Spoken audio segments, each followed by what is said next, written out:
उधर भारत के पड़ोसी राष्ट्र नेपाल के राजनीतिक और गलियारों में और आम जनता के बीच इस समय उत्तर प्रदेश के मुख्यमंत्री योगी आदित्यनाथ चर्चा का विषय बने हुए हैं।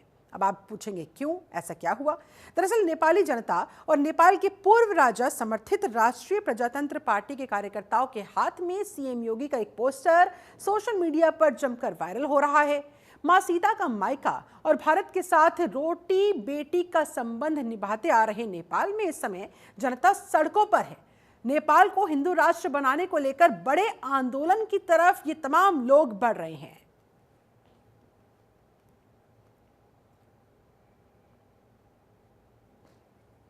बहुत अच्छा था, देश में शांति था, देश में बहुत अच्छा था। लेकिन अब राजा को देश से बेदखल कर दिया।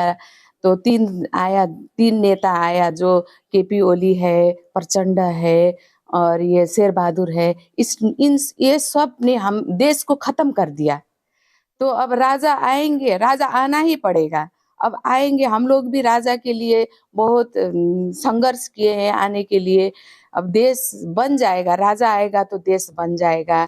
ज्यादातर भ्रष्टाचारी शिक्षा नहीं है, आदमी लोग ज्यादातर हर दिन सब प्लान हो रहा है, विदेश जा रहा है, जागीर कर नौकरी कर रहा है, ठीक है, जैसे गल्फ में जा रहा है ज्यादातर। तो इस तरह से जब देश में कुछ भी नहीं है तो आदमी लोग थक जाता है। तो पहले का जो शासन था उसमें कुछ लोग, हम लोग इधर ही था, सब लोग ठीक था, आंदोलन नहीं, कुछ नहीं, सब कुछ शांति से चल रहा था। अभी वो सब डिफरेंट हो गया, इसीलिए थक के आदमी जनता लोग अभी वही सोचने का शुरू किया कि ठीक है पहले के सही है करके। हम लोग को तो जैसे भी चाहिए, हम लोग को सिक्योर चाहिए, हम लोग को बच्चे का भविष्य चाहिए, हर चीज अच्छा हो। कारोबार भी अभी कुछ नहीं है, सब कुछ ठप हो गया है, पहले जैसा कुछ भी नहीं है अभी इधर। ये भैरहवा है, सिद्धार्थ नगर पालिका वार्ड नंबर 3 है, नेपाल है। नेपाल में जो आंदोलन हो रहा है सर, इसको आप कैसे देखते हैं? क्योंकि आप नेपाल आंदोलन में ये बहुत ज्यादा अति हो गया। राजा के समय में इस तरह का करप्शन नहीं था, इस तरह का मनमानी नहीं था। और ये लोकतंत्र के नाम पर नेताओं ने धर्मनिरपेक्ष ला करके यहाँ ब्रह्म लूट मचा रखा है। कोई व्यवस्था नहीं है, लोग पर्यटक लोग भी आते हैं, हैरान हो जाते हैं। सारे पड़ोसी राष्ट्र नेपाल में इन दौरान उत्तर प्रदेश के मुख्यमंत्री योगी आदित्यनाथ की जो तस्वीर है वह जमकर वायरल हो रही है। इसके पीछे भी एक बड़ी वजह है।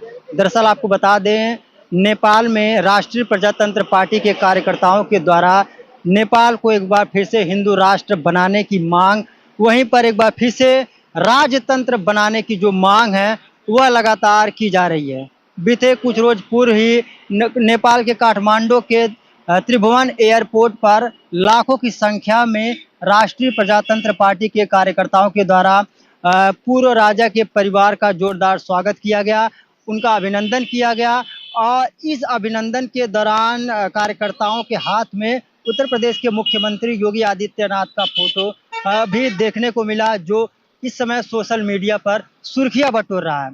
इसके पीछे भी एक वजह है, क्योंकि 2008 से पहले राजतंत्र नेपाल में हुआ करता था, यानी जो पूर्व राजा थे उनका कार्यकाल था। इस दौरान नेपाल की जनता का साफ कहना कि पूर्व राजा के कार्यकाल में नेपाल की जनता सुखी थी, नेपाल समृद्ध था। नेपाल की जनता का मानना है कि इनके कार्यकाल में नेपाल में बेरोजगारी बढ़ी है, भूखमरी बढ़ी है, नेपाल लगातार आर्थिक दृष्टिकोण से कमजोर हो रहा है। नेपाल के युवा दूसरे देशों में जाकर दिहाड़ी मजदूर यानी कंपनियों में कार्य करने को मजबूर हो रहे हैं। साथ ही साथ जो नेपाल में 90% हिंदू राष्ट्र की आबादी थी वह लगातार कम हो रही है। नेपाल में धर्म परिवर्तन के मामले आ रहे हैं। तो इन सभी बातों को गंभीरता से देते हुए फिलहाल अब नेपाल के काठमांडू में राष्ट्रीय प्रजातंत्र पार्टी के कार्यकर्ताओं के द्वारा विरोध किया जा रहा है। शाही राज परिवार की वापसी के लिए लगातार मांग हो रही है, वहीं पर हिंदू राष्ट्र बनाने की भी मांग हो रही है।